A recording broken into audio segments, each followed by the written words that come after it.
Dari Mei 2024 sampai ke hari ini, aku tak pernah nampak lagi orang pakai jam ni.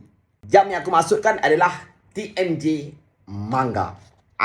Walaupun aku dah pernah jual jam ni beberapa biji, rasa aku dah pernah jual jam ni dalam 6 ke 7 biji. Tapi sampai ke hari ni, walaupun hari tu aku pergi open house ke, apa ke kan, tak nampak pula orang pakai jam ni.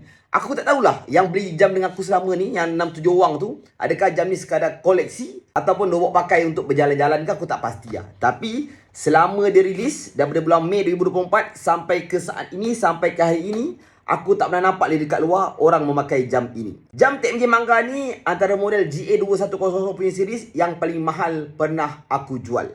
Desain ini diinspirasi dari buku komik, iaitu komik manga di Japan. Dia nampak macam conteng.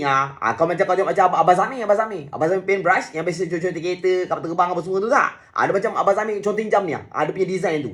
Selain daripada tali, bezel dia, kepala dia, dia punya dalam tu memang nampak betul-betul cukup menarik. Tetapi macam biasalah bos, bila jam dah menarik, cepat dah dead stock tak? Tak ada dah lagi tak? Walaupun aku setiap bulan pergi Japan, tapi nak jumpa jam ni pun sikit main azab. Sikit main susah, sikit main payah. Aku pernah jumpa jam ni kat Japan pun cuma 2 kali sahaja. Itu je lah jumpa. Lain-lain tak pernah jumpa lah jam ni kat Japan lagi. So far, ini antara model TMJ yang bagi aku paling cantik, paling menarik. Tak tahulah kalau one day akan keluar lagi model-model macam ni, design macam ni. Bagi aku ini antara design yang cukup menarik. Dan biasanya para kolektor untuk model GA2100 kebiasaannya akan kejar untuk kolaborasi yang ini.